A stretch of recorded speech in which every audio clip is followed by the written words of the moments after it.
Welcome to the House Files, our podcast about building a triplex, which this week is Framing Week? Framing Week, yes. I was going to say a cacophony of decisions that we have to make. Also that.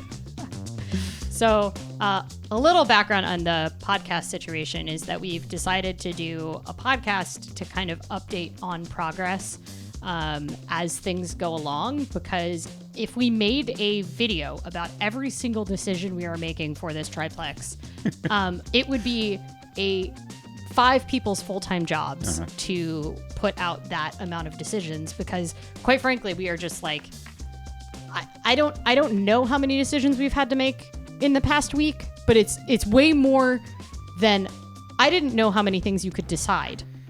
Yeah, or that have to get decided now that the project is actually off the ground.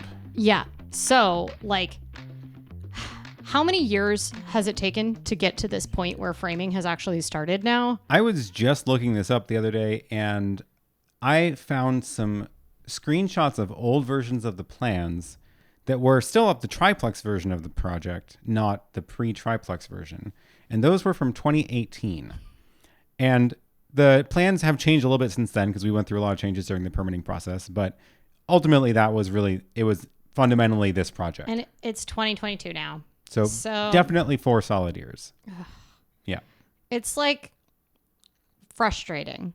So I was having dinner with my parents last week, and I was saying like, oh yeah, now we're really like down to the wire on certain decisions, and we have to decide these things.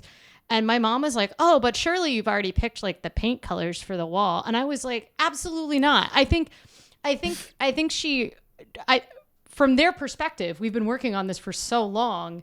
Clearly the stuff that you see, the stuff that you really understand as part of interior design, if what you are normally doing is like making over a house that already existed, or doing a renovation where you've started from the prospect of like you already have like a kitchen renovation, you may very well pick paint colors very early in the process, but like we have been making a lot of decisions that have absolutely nothing to do with. She was like, oh, you surely picked your flooring by now. And I was like, no. Like, that's like, we're still figuring out where walls go. Yeah, exactly. Like, we're still, Aaron was trying to make a adjustment to the roof line yesterday, which still tempting. No, don't do it. This is the thing, is like so much of the design, especially of our unit, is a direct reaction to what we haven't had in our current rental. So like, as we have very little built-in storage in our current place, and it's not the worst place I've ever lived, but it's pretty close as far as storage, especially for being a 2-bedroom. It has less storage than the 1930s studio that I lived in. And the frustration with that has led us to decide that pretty much every single wall is going to be a cabinet. Cabinets on every surface. Every surface is a cabinet. As far as I understand, if I don't really look at the budget, I'm pretty sure a quarter of our budget is spent on finished carpentry just to have cabinets on every single wall. But Aaron was trying to, like, he's just like anywhere he can that he can see. I was looking through the 3D model of the plans, being like, I see empty space there. Let's finish that off so we can put a shelf in it. Yeah. So yeah, recap. What happened this week? So framing started. We've officially kicked off framing. So the foundation was poured. All the concrete sat there for a while like that, and then started doing the framing of actually putting up the sticks on top of the concrete.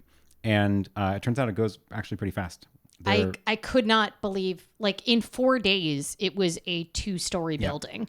And what held up the 3rd story was a steel beam. So they were just off to the races starting off the project, and got up to 2 floors. And then for a couple of days in a row, no progress was made. And I was like, I wonder what's going on. That's weird. They were just cruising before this.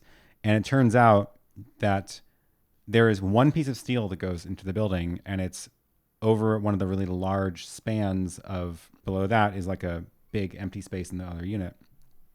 One piece of steel. And obviously we've all known that this has been needed to get made. It got made. and then it got inspected at the factory, which I had no idea was the thing. But the inspector goes to the factory to inspect the beam. It turns out it turns out like all the money that you pay in system and development charges and like permitting fees actually does go towards the inspector making sure the building is good. I kind of felt like that wasn't. Yeah. I felt like they did a lot of work up front and then they would do some work at the end. I did not realize like they've already caught 2 things and it doesn't even have a roof yet. Yeah, I always and growing up around construction, I always remember just hearing stories about angry inspector people being really annoying. And I will say, I think I'm a lot more okay with that part of the process now because like they have noticed things that were problems that would have been either bad or just impossible to fix later. And the steel beam being one of them. So the inspector went out to the factory to inspect the steel beam before it got brought to the lot, thankfully, and noticed that apparently they used the wrong kind of welding process to weld it together. That was the notes on the little inspector card. And I'm glad somebody knows about how that works because I sure don't. And so then they had to fix the welds, and they did. So it took a few extra days. They re-welded it, and then it showed up on the lot one day, just kind of wedged into the side of the building, which, yeah. Then they were ready to put it up. The way they put it up was very interesting. No crane. You would think that putting a 20-foot long steel beam 2 floors up, you would think that you would use a crane for that, but no. They just did it. They just lifted it bit by bit. Yeah, just kind of wedged it, like created little places to set it, kind of wedged it up and into place. Not at all being an expert on this. I wonder if the particularly weird layout of our house, because this triplex is super weird. Like it's got a lot of like rectangle. Split levels and weird stuff going on. I wonder if that helped or hurt. Yeah. Because it kind of looked like they were helped by the fact that we have this like. There were just more weird places to set. Yeah. There's on. more corners. Yeah. Like more interior corners. So framing started. And that, like, I mean, exciting, very exciting to actually see a house go up. However, now it's real. all of the past year, 2 years, 3 years has been like, oh, once we start framing, then we need to do X. I will also say I have been bugging Aaron for probably the past 3 months to like every weekend essentially being like, let's go to the tile store. Let's go to the flooring store. Yeah. Let's just go look at stuff. And Aaron has been very like, there's a lot of moving parts in this project. And I understand not wanting to do anything more than you need to do. Like, don't add work. My main concern was it's not just like a casual thing to just go to the tile store because they're not close by. And I didn't want to do things in an order that made 0 sense. I was mostly worried about like, let's just not waste time making decisions that you don't need to make until later because you have to make other decisions that might affect it. Yeah. Because we don't know what we're doing and we did not have a list. I both completely understand where Aaron is coming from, but I also was, I like to have all of the information possible when making any decision, and there's 8,000 decisions. So I just felt like the information gathering process of like and being able to see stuff in person, because there's only so much research I can do on the internet that really tells you, right? And one of the things that I was really stressed about was when it came to flooring, which is a decision that I think we've made, but we are maybe going to go look at a couple other options, which exactly points to what I'm saying, which is like, you do have to go to more than one store for a lot of these decisions. If you're going to spend $30,000, you don't want to only see what one place has to offer. But flooring was a decision that was really stressing me out because couldn't even decide between the types, right? Because you've got like all the different considerations that you have to make with flooring, which is like waterproofness, durability, environmental impact, because it's a huge part of the overall environmental impact of the project. So you don't want to, it's one thing to be like, this one sink faucet is like not the most ecological impact that you can make.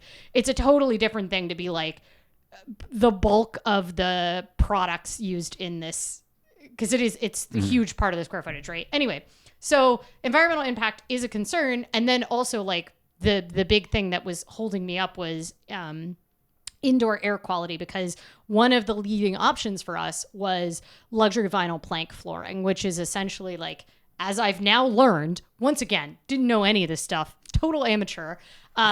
Luxury vinyl plank, which is what is actually used in this studio, so this was installed in the studio, is like it's a laminate type flooring with a subfloor also made of vinyl. So it's plastic, but the technology has vastly improved in even the last 5 years, where they make realistic prints of different types of flooring on the vinyl, and it's done as a plank. So it's just the same as you would build like a lot of wood floor is like click flooring where you'll just slot it in together. And or at the very least, it's like you can glue it down just in the same kind of patterns that you would glue wood flooring, where you can do herringbone or whatever. My whole point is that there's so many levels of research that you have to do for everything. But one of the key elements that I was kind of missing was going and physically touching the stuff. And in the end, it's stuff that's going to be in your house. And like, I was like stuck between luxury vinyl plank flooring and the engineered wood. And I just kept coming back to like, I need to go touch it. I need to get textures. And also, we're probably not going to be ordering very much off the internet, because we're working with a contractor, and it's not a small enough, it's not a bathroom DIY remodel. So we're not going to just order subway tiles off Amazon and then use them. So there was a limit to how useful I felt like the internet was. A lot of this internet research, you can't even find out the price per square foot. I mean, anything. It's like, also we subscribe to Architectural Digest. Well, I subscribe to Architectural Digest thinking it would be useful during this house project. Instead, I just learned how rich people spend their money, because very little of it applies to me. And also 90% of the things that they put on their little page of like things that you could recreate in your house from this like $12 million house that we just profiled, half of them will be price upon request. So helpful. But what we finally did this week is we finally got to take the outing that I've been begging Aaron to take. We got a list from the contractor of the timelines of like the order that we need to make all the decisions in. And then we actually set up a time to go visit some stores. Met him at a couple different stores to check out materials. And it was a lot of fun. Yeah. He was impressed by how much research I did, which validated me. And which was good, because I still know literally nothing. And so at least I was about as prepared. The contractor we're working with mostly focuses on building custom homes and doing residential projects for like individual owners. And because of that, he's very used to working with people who have a lot of opinions, but not a lot of background in the actual materials or anything, or the process. So he's definitely been willing to roll with things, which is like, you looked at using a bigger firm as the contractor, which in addition to costing like hundreds of thousands of more dollars, because they tack on fees, because they have to, pay all of the staff that they have compared to the one guy who has some people he works with. The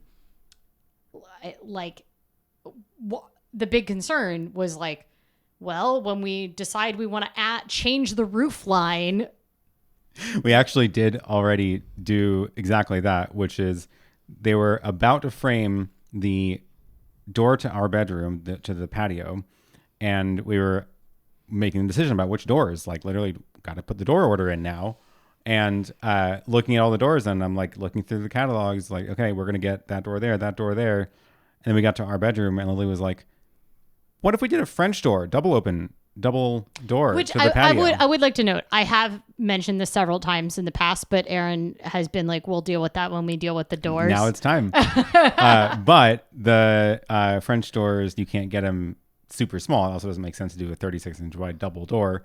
But there's a window right next to that door. There is enough space to turn the window into part of the door. And I was like, I feel like this isn't going to affect anything else, because you just put a big header above both spaces anyway.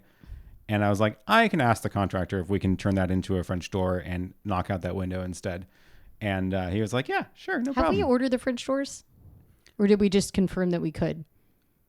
I mean, a French door is just two door panels. Yeah, but we didn't put them in the order. I did. For the doors. Yeah. Oh, you did? Yeah. Oh, you did. Okay. So doors was the other thing you picked out. So, okay. let's talk a little bit about some of the stuff we looked at. So we looked at flooring first. Aaron went into the flooring discussion pretty, I think, set on the luxury vinyl plank flooring. Yeah, I've been perfectly happy with it in the studio here. It's very easy to take care of, to clean. Like, it's been here now a year and a half. Oh, yeah. Almost 2, I think, because this is Yeah.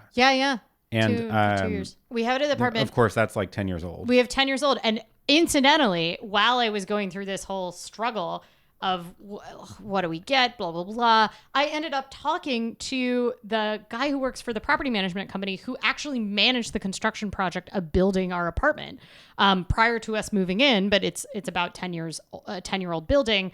And he, prior to that, was a flooring contractor for 20 years. So he was like, they were on the clock and they didn't care. So they ended up chatting with me for, I don't know, maybe 40 minutes where we talked about all the flooring things. And he said in particular, he's like, you can get a higher quality flooring than you have in your apartment. And the plank flooring has come a long way in the last 10 years from what you have, because we have a chip in our flooring that didn't occur from any traumatic situation to it. It's like a big, like a 1 inch Well, that's large the thing is because it's laminate, so it like if it chips, it'll take off the upper layer, and you can't sand plastic, right? So you can that's the thing about the engineered hardwood. One, it's got that warmth to it that a lot of interior designers say is like really important in spaces, which is, woo, but turns out to be important. And now I appreciate interior designers so much because you can tell the difference between a space that was designed for efficiently and cheaply building apartment housing that you can rent out, and spaces that were intentionally designed to be beautiful and pleasant to live in. And I really appreciate their skills in a way that I don't think I ever have. I think before I thought it was like picking furniture and paint colors, and that was what it was. But no, it's quite a skill. And a lot of them kind of speak to the fact that like hardwood is just, that engineered hardwood just has that warmth. And we should also explain what engineered hardwood is, because it does not describe really what it is by that name at all. It's basically a thin layer of actual wood on top of a thicker layer of cheap wood or particle board underneath that you don't see. The thickness of the actual wood will depend on the quality of the engineered wood that you're buying. So there's upsides with engineered hardwood. One, it is a lot cheaper than a hardwood floor. Two, it's got this warmth that you won't get from luxury vinyl plank from a plastic floor. It has a lower environmental impact and lower VOCs, which is that off-gassing, which is bad for the environmental air quality. Then, especially if you specifically try to choose like better adhesives that have less off-gassing than the vinyl plank flooring. And it's really quite similar to the regular hardwood. And it actually has often a lower environmental impact than full hardwood. And that's because you can use, because it's built with that subfloor that is, you're never going to see it. You're never going to see it. It means you can use offcuts and cheaper kinds of wood, and you can even use post-consumer recycled wood. And, so it's like an interesting middle ground, because you do get the real layer of the stuff that you see, and it comes in different thicknesses and that's and part different of types of wood too. You get to choose the type of wood that makes sense. But the cheapest one is going to be the thinnest stuff, and then if you spend more, you'll get a thicker layer because it takes more wood. But then you can sand it down longer to repair it.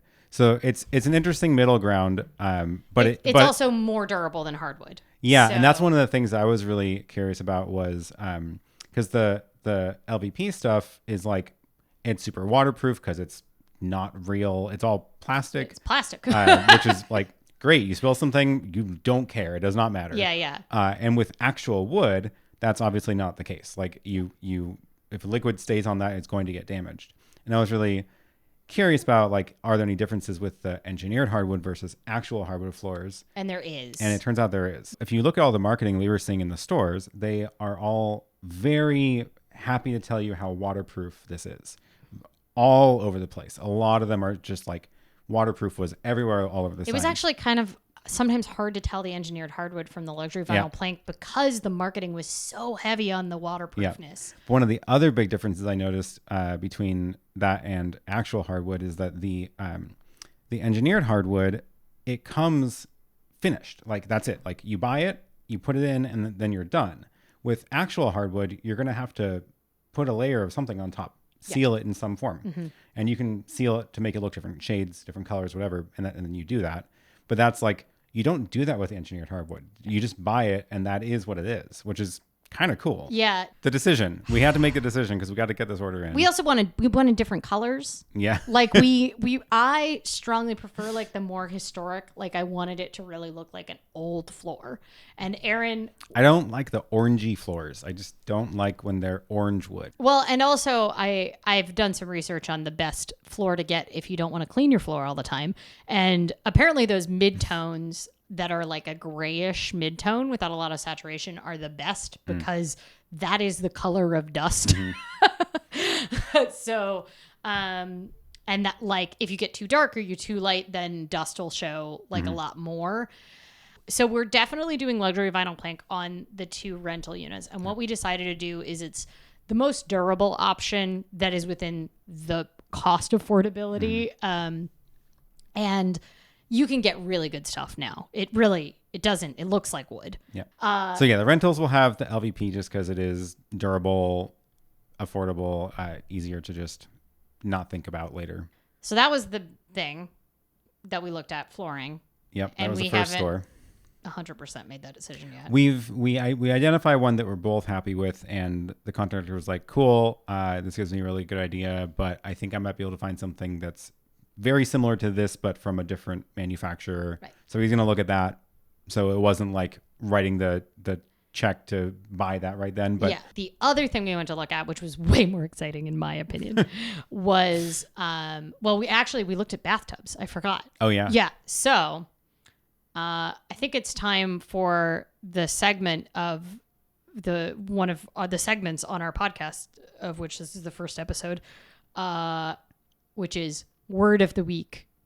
Ah, yes. Word of the Week. We need a little jingle. So Word of the Week for me is rough-in. Mm-hmm. You want to explain what rough-in is? That is the part of the plumbing process where you put the pipes in the walls, and some of that is relevant to the finish of the plumbing and some of it is not. So rough-in for like a kitchen sink, you need to know where the sink is. Then you get a pipe in the wall, roughed in. And then cool. So it's not the actual like... It's not the faucet. It's not like it's not the stuff fixture. You see of plumbing unless you're a plumber. But it turns out it's like the next step after we build the framing is rough-in. The word of the week, rough-in, leads to the segment what we didn't know we needed to know. Right. So because the pipes get installed in the wall next, we know where pretty much everything is going. Like we've got plans for where the things go and all that. But turns out your shower faucets, your shower fixtures have different requirements for the rough-in depending on what kind of shower you're getting. And so, like, bizarrely, the first thing we need picked is our shower faucet. Which, like, again, not really something we expected because, like, all the bathroom faucets and sink faucets are like, whatever, that goes in after literally everything else is done, right? Like, you can even paint the house and change the faucet. Yeah, and it's not a big deal. And that was, like, what was surprising to me because I sort of thought about, like, well, faucet's, like, an easy thing you can swap out in your house. Like often a DIY project, even for someone who's not very experienced at plumbing. But not the shower. The shower faucet that you buy has multiple different outlets, so you got to make sure you put pipes for all those, right? Like if you buy one that has a ceiling shower head that goes into the ceiling, obviously you need a pipe there, and if you bought one that's only mounted on the wall, you only need a pipe on the wall. So that's all the rough-in stage. Maybe we need another segment, which is things I didn't know were so expensive. And the answer to that is freaking showers. Like I have bought shower heads multiple times in my life because it's actually a really pro tip. Really good way if you live in a cheap rental to make your shower better is like just swap out the shower head, which is a thing you can do in 10 minutes. Like, go buy the shower head from freaking Fred Meyer or whatever, and then you can swap out a really crappy rental shower head. You know, those like pointy ones that just only go in one direction, and half the time they like have one spray that goes up and like hits off the wall. I mean, we've all showered in those in like cheap hotels or in cheap rentals. I'd swapped out a shower head before, so and those were within my price range. Yeah. Once I started looking at like full shower systems, which includes like the valves behind the wall and then the head and then the little turning knobs and then maybe like the hand shower. Holy crap. Yep. So much money. It's like, how much do you want to spend? That's how much you can spend. Yeah. That's also true with literally all house things. It's like, I think any individual component of a house you can spend $20,000 on. It's my like I didn't know there were $20,000 bathtubs, but there 100% are. Yeah. $20,000 lamp? Sure. Yeah. I mean, I've really fallen in love with some $20,000 lamps, I gotta say. So showers. We did not make a decision. No. They didn't have a very good selection at the store we went to. But I think we found we found where we're gonna look online, because actually our contractor said he's worked with some of the big online stores several times, and so he didn't really have a problem with us going on there, and is going to send us some options. But yeah, you can easily spend like $2,000 on a freaking shower system. Oh yeah, yep. Which is I mean, it's a piece of metal that sticks out of the wall. So I understood that like having a plumber do stuff was expensive, right? Which is like good. Yeah. I'm glad it's dirty, complicated work, and I'm very glad they get reasonably paid for it. So we went to look at that, but that also meant that we went and looked at bathtubs, and I found a bathtub I'm in love with. I'm still trying to convince Erin that we can have a clawfoot tub. Yes, I want this one.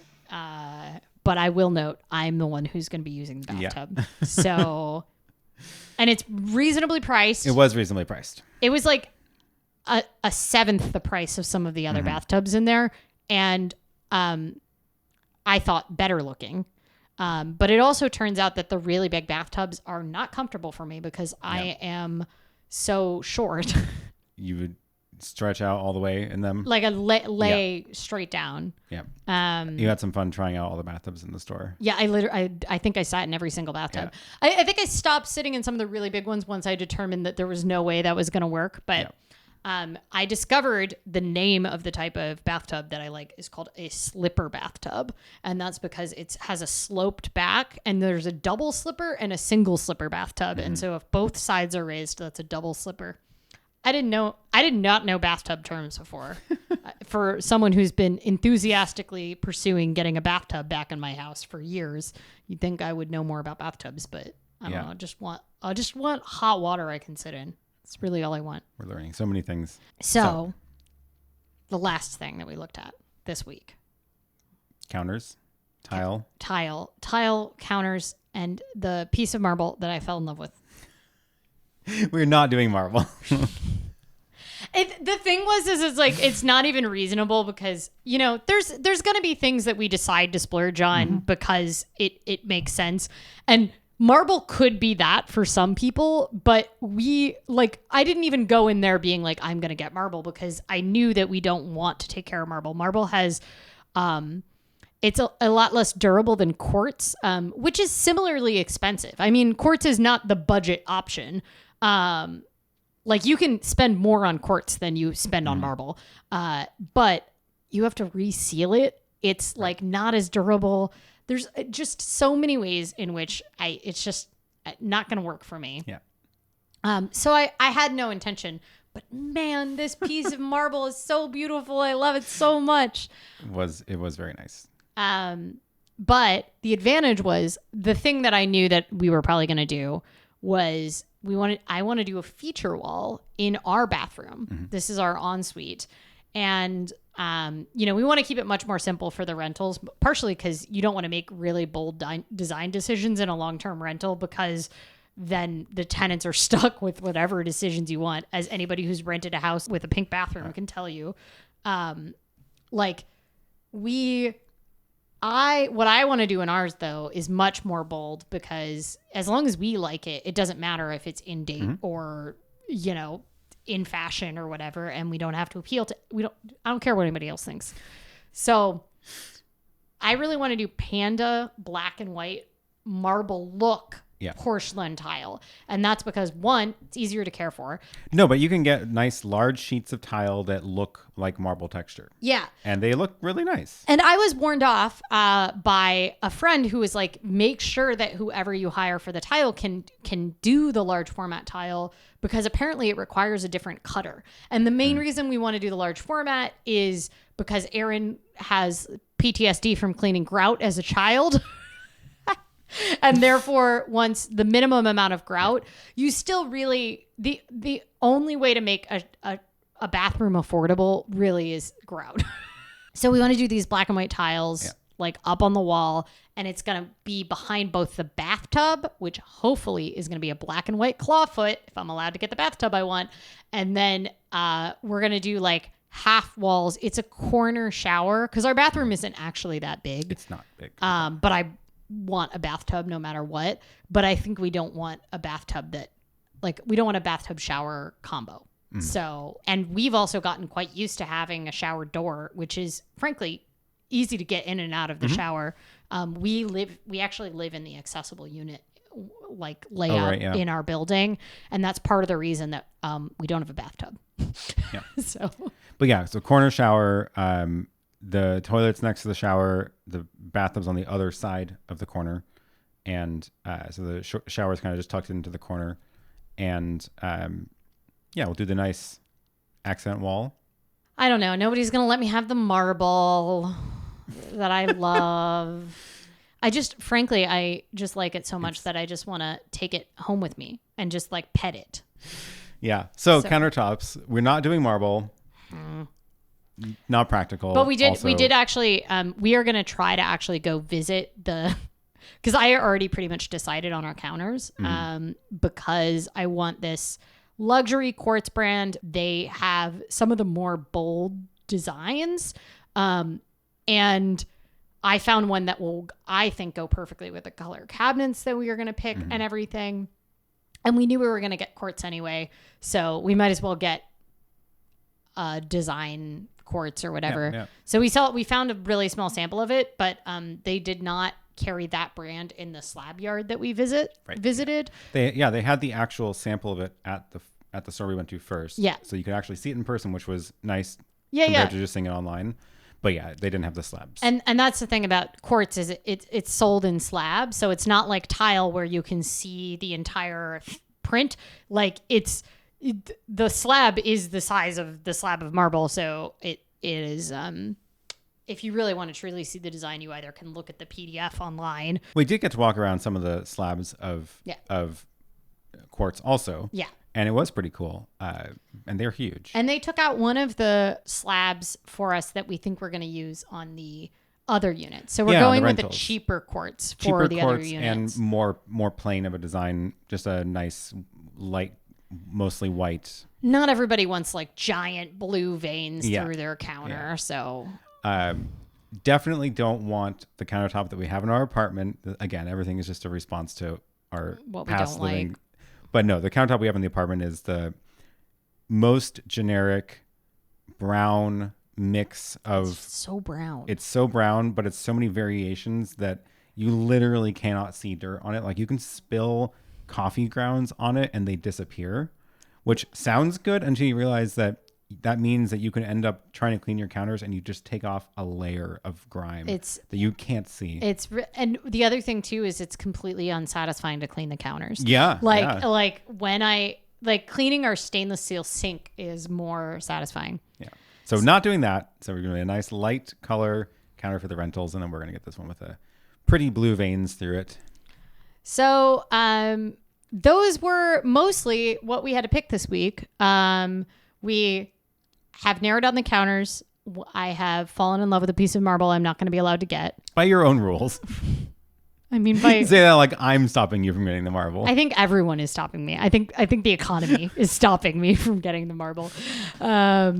And we think we've picked flooring. And we have not picked shower faucets, despite it being literally the first thing we were told we had to pick. Yep.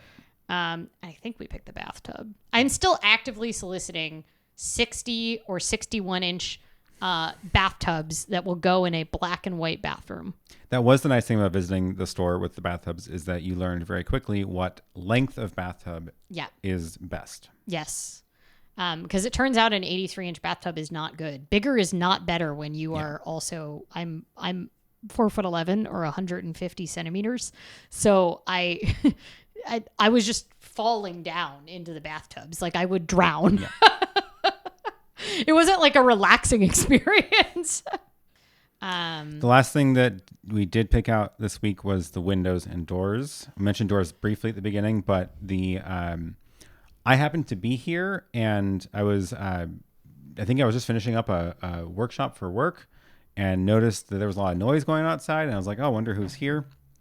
And it was the window guy doing a walkthrough, identifying all the windows, and I was like, I should go out and chat and see if they need any questions answered, because these plans are kind of complicated. And it turns out that was a great idea, because they were very confused about what windows were where. And it wasn't totally, like the outside walls are not done being framed yet.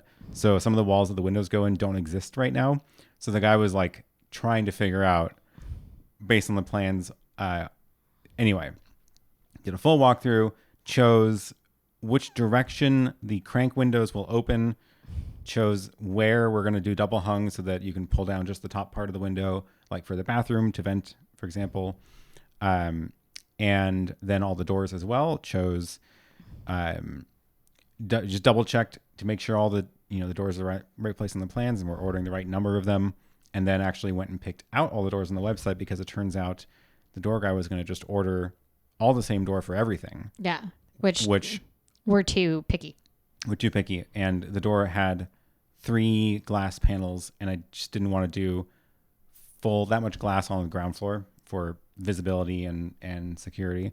So then I was like, okay, we're going to go and we had to really, when we were looking at it, it was choosing between like very contemporary or very traditional style. Mm-hmm. Like I felt like there was no middle ground really. It was either like, oh, that's a contemporary door, or just like, that's a more traditional door. That was the...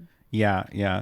I'm pretty happy with what we chose, though. They kind of go from less glass on the ground floor to more glass on the higher floors, where you want more of the light from the outside anyway.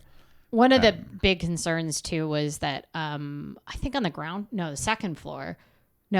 floor, one of the doors, because there's 2 doors to that unit, like one of the doors was their only light really in that part of the house. Right. And so we didn't want to cut too much of the glass from that window, because then it would cut out light. And you can always put curtains up, but you can't like punch a hole through the wall for more light. So that was sort of weighing that, and like a safety reasons, like not, one of the pieces of advice we got was to look around the neighborhood and see what other kinds of doors people have. And it was a pretty solid mix. Yeah, pretty solid no mix. pun intended. A lot of Portland has the type of door with the little like arched window on the top part, but not full glass everywhere. Yeah, that's pretty common. Another common one is like a small slice of glass in a part of the door.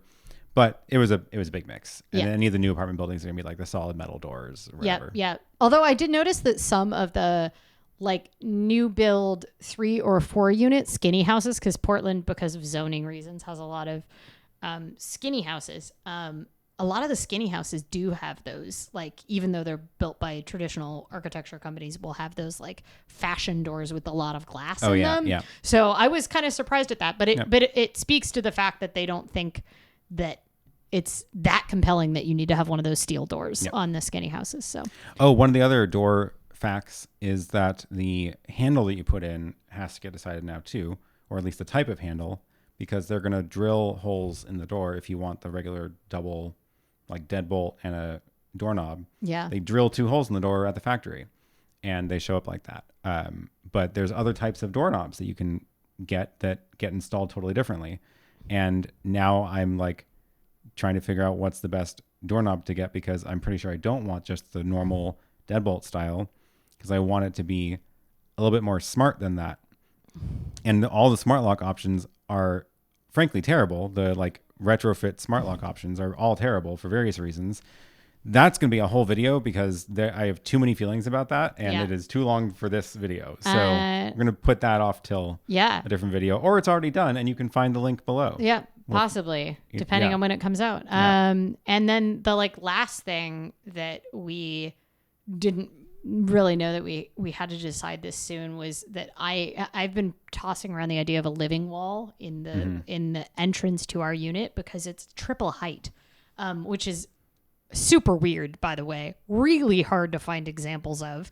And I realized we could do a living wall because it's like right next to a window all the way up. And, but it turns out that like that style of living wall installation is not really normal. Like people don't really do triple height residential living wall installations.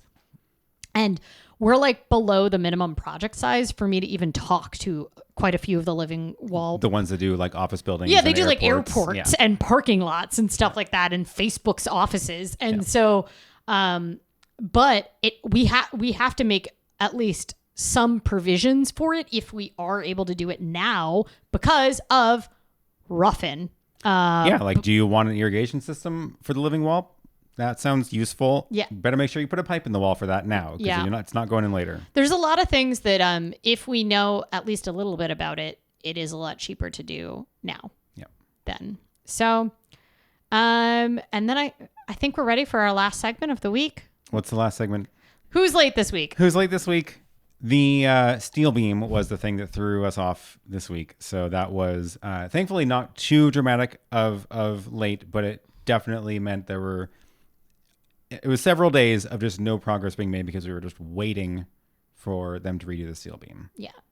I want to know, did they take the weld off and then re-weld onto the same steel beam, or did that steel beam like go into a pile to be dealt with later? That's a good question. It's an answer we'll probably never know, but I would like to know. Maybe someone who works with metal can tell us. Yeah, maybe. Yeah. Yep. So, yeah, if you have any opinions on how to get a living wall, triple height in a residential area in a residential building without it being, $20,000 like everything else. yeah, $20,000. And 60-inch slipper bathtubs. Yep. Well, that was fun. Yeah. So if you enjoyed this, subscribe to our channel on YouTube for more podcast and video updates. Or if you are listening on the podcast platform of your choice, subscribe to us on iTunes, Spotify, wherever you get your podcasts. And we will see you next week, whenever that week is. Sounds good. Thanks for watching. We're real good at editing this. Very good at outros. Okay. Done? Hope it worked. Yeah.